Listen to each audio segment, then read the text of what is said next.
Hi everyone and welcome for a little exercise that might be a bit tricky. Not that I used any weird verbs or irregulars or Vandertrams, it's just that in this exercise here I have written English verbs in different tenses, but it's your job to figure out which tense I'm using each time.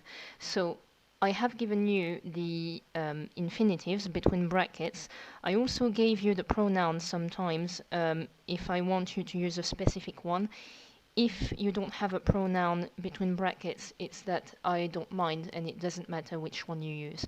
So your job is to take this infinitive, put it in this tense that you have to identify, and the only thing you have to help you identify those verbs is the idea of the level you're working out here, you're working at, sorry, here on the side. So year 7 and 8, that's your three tenses. If you're in year 9, you can add these ones. Year 10, you should at least try until here, year 10 and 11. And year 12 and 13, you do all of it. So take a minute, take more than a minute, pause the video, use your grammar mat if you need it, and I'm going to mark this exercise in a few seconds.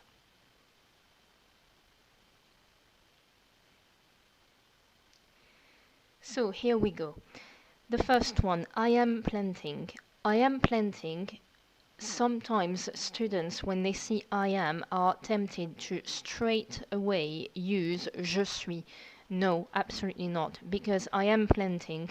If you want to say I am planting a tree right now, if it's right now, it's the present. So actually, it's like if you were saying I plant. So you use your present tense here, and the rule says, obviously use the pronoun je, because that's the one I want.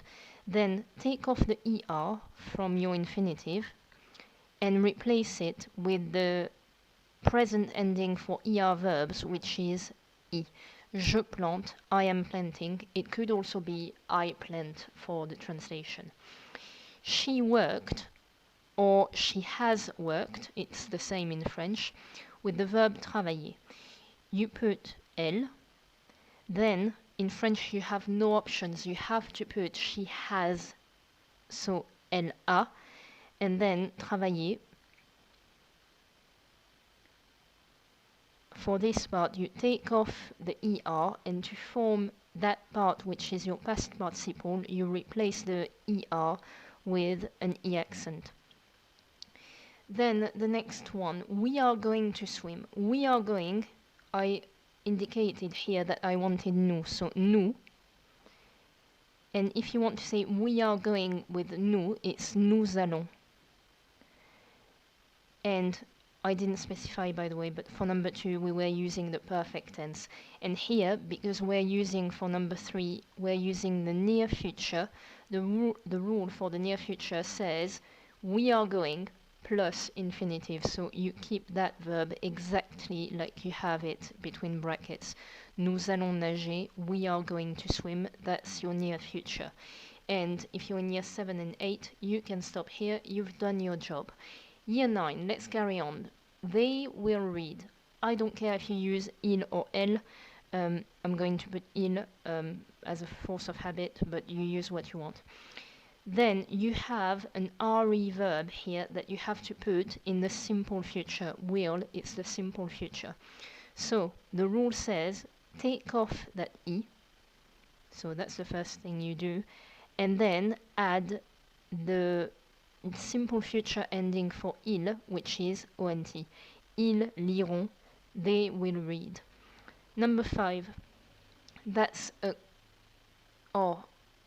I should have written, I'm not sure you're going to have this one right. He would walk was what I wanted you to translate, so I'm going to do both now. He would walk, that's a conditional. It could walk, that's also a conditional, but with a different tense, with a different verb. So he would walk, conditional of the verb marcher. Il marcherait. So you take your infinitive and you add the conditional ending for il, which is ait. If you want to say, like I had written in the first place, he could walk, well, you need could, it's the verb to be able to or can, which is pouvoir in French. And this verb is irregular in the conditional, so it would be il pouvait, and that's a modal verb, so you would put the infinitive marcher after. It could walk, but we're getting into something a bit more complex than the simple conditional I wanted. When I say simple conditional, I mean basic. Moving on to year 10 and 11 level. You were finishing, that's an imperfect. And for the imperfect, remember you have to start with a new form of the present tense. So if I write that here, we finish in the present, that's nous. Take off your IR and then put the present ending, which is ISSONS. Then you take off the nous, you take off ONS, and you use that stem to build this imperfect here. So with tu, you put your tu, you put your stem that you have from here, tu finis, and then you add your imperfect ending, which is AIS, and that's your imperfect tu finissez, you were finishing, or you used to finish, which would be an accurate translation too. I had prepared, that's a pluperfect. So I had, that bit here, will be your auxiliary in the imperfect. So it's j'avais. And then for this, that's your past participle for which you follow the rule as for any perfect tense. You take off the ER and you add an E accent. After having answered, so after is après. I had a doubt with the direction of the accent, but that's right.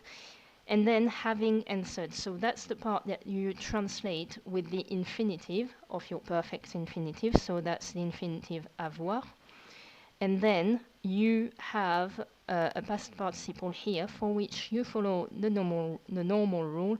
So you take off your RE, put a U instead. Après avoir répondu, that's the perfect infinitive for after having answered.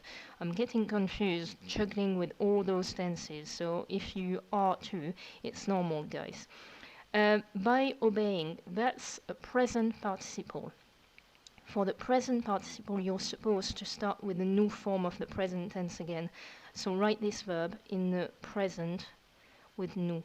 So the rule says take off the IR and put ISSONS, which looks weird for you, but I swear it's accurate. Take off ONS, take off nous. You have your stem here. By is translated by en. Then you put that stem and then you add the present participle ending, which is ANT, sorry. En obéissant, that means by obeying, or while obeying, or upon obeying. There's several translations. This one here is, well, for this part at least, it's a subjunctive. I put that between brackets just so you would understand that I wanted a subjunctive here.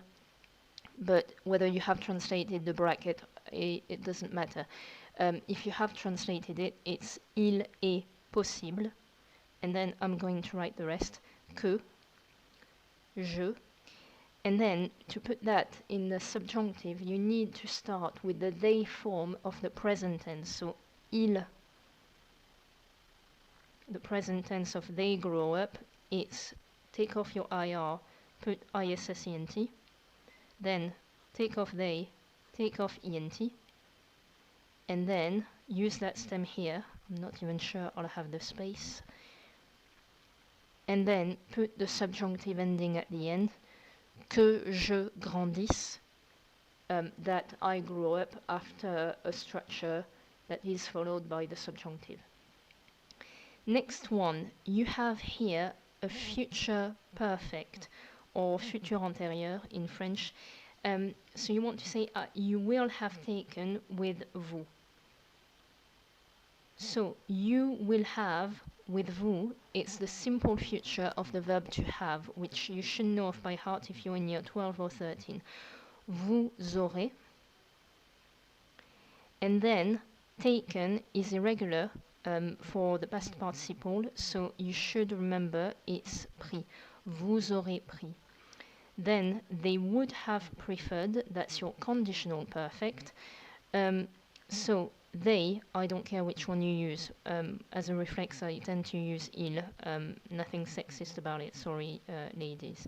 So they would have, ils auraient, and you put, careful here, you put the correct ending, A-I-E-N-T, and then you put your past participle following the normal rule. So, préféré. Take off the ER and put an E accent, and you have, they would have preferred, ils auraient préféré. So, there you go. Yeah, that sounds a bit the same now that I look at it, but it's spelled completely differently, so no problem here understanding, at least when you read it, which tense you're using. Vous aurez pris and ils auraient préféré. I hope that was useful. There were, now that I look at it, I said it was basic and there wasn't any trick, but actually I've been a bit mean, using a lot of IR verbs in tricky tenses. But that's how you learn, so I won't apologize for that. Deal with it. Not that I mean, I just want you to progress. So I hope you have everything correct, or at least that you have understood your mistakes, if you have made any, and keep posted for more exercises like this to practice your tenses. See you guys.